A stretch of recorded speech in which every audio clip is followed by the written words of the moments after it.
கட்டிய கணவனே மனைவியின் கழுத்தை துப்பட்டாவால் இறுக்கி கொலை செய்துள்ள நிலையில் மேக்கப் செய்வதும் லிப்ஸ்டிக் பயன்படுத்துவதும் கொலை வரைக்குமா கொண்டு செல்லும் என்பதே பலருக்கும் அதிர்ச்சி. ஆந்திர மாநிலம் விசாகப்பட்டினம் பாலாஜி நகர் சாய்பாபா கோயில் தெருவைச் சேர்ந்தவர் தேவுடு.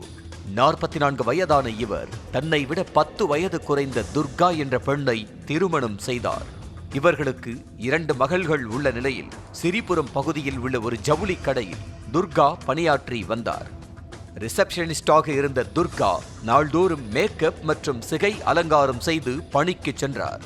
மனைவி லிப்ஸ்டிக் பயன்படுத்துவது, முடி வெட்டுவது மற்றும் மேக்கப் செய்வதை விரும்பாத கணவர் தேவுடு அவரை கண்டித்துள்ளார். அதோடு பணிக்கே செல்ல வேண்டாம் எனவும் கட்டளை போட்டுள்ளார். ஆனால் அந்த கட்டளையையும் மீறி துர்கா தொடர்ந்து வேலைக்கு சென்றார். இதனிடையே மனைவியின் செல்போனுக்கு அடிக்கடி அழைப்பு வந்துள்ளது. அந்த அழைப்பை எடுத்து பேசும்போது துர்கா சிரித்து பேசியதாக தெரிகிறது. அது தேவுடுவுக்கு கூடுதல் ஆத்திரத்தை வரவழைத்துள்ளது.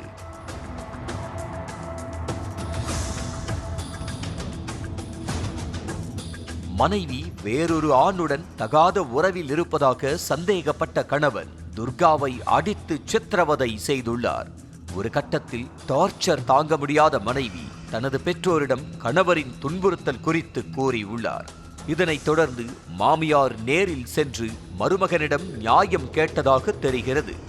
ஏற்கனவே துர்கா மீது கொலை வெறியில் இருந்த தேவுடு மாமியார் நியாயம் கேட்டதும் மனைவியை கொலை செய்ய திட்டம் போட்டுள்ளார். காலை 9 மணி அளவில் வழக்கம் போல் வேலைக்கு கிளம்பிக் கொண்டிருந்த மனைவியின் கழுத்தை பின்னால் இருந்தபடி துப்பட்டாவால் இறுக்கி கொலை செய்த தேவுடு ஒரு கயிற்றால் மனைவியின் சடலத்தை மின்விசிறியில் ஏற்றி தொங்கவிட்டு தூக்கிட்டு தற்கொலை செய்து கொண்டது போல் ஜோடித்து வைத்துள்ளார். அதன் பிறகு ஃப்ரிட்ஜ் பின்னால் சென்று ஒளிந்து கொண்டார் தேவுடு. இதனிடையே உடன் பணியாற்றும் தோழி துர்காவை தேடி அவரது வீட்டிற்கு சென்று கதவை தட்டியுள்ளார்.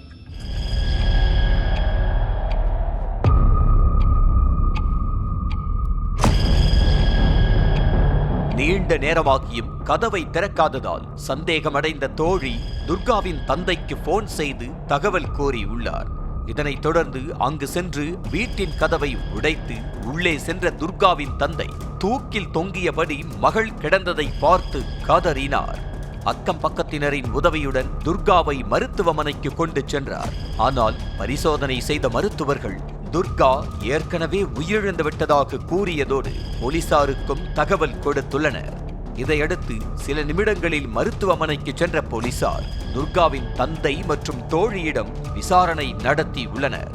கணவருடன் சில நாட்களாக சந்தேக சண்டை வந்ததாகவும் அதனால்தான் மகள் இப்படி ஒரு முடிவை எடுத்து விட்டதாகவும் கூறியுள்ளார் துர்காவின் தந்தை. இதனைத் தொடர்ந்து துர்காவின் வீட்டிற்கு சென்ற போலீசார் தேவுடுவின் பைக் வீட்டுக்கு வெளியே நிறுத்தப்பட்டிருந்ததை கவனித்தனர். கூடவே அவரது செல்போனும் வீட்டின் மேசையில் இருந்ததால் கணவர் மீது போலீசாருக்கு சந்தேகம் வலுத்தது. அதனால் வீடு முழுக்க தேடுதல் வேட்டையில் ஈடுபட்டனர். அப்போது ஃப்ரிட்ஜுக்கு பின்னால் மறைந்திருந்த தேவுடுவை சுற்றி வளைத்து கைது செய்து விசாரணை மேற்கொண்டனர். அப்போது மனைவியை கொலை செய்ததை ஒப்புக்கொண்டார் தேவுடு. இதனைத் தொடர்ந்து அவரது கையில் காப்பு மாட்டிய போலீசார் நீதிமன்றத்தில் ஆஜர்படுத்தி சிறையில் அடைத்தனர். நியூஸ் தமிழ் செய்திகளுக்காக செய்தியாளர் ஸ்ரீனிவாசலு.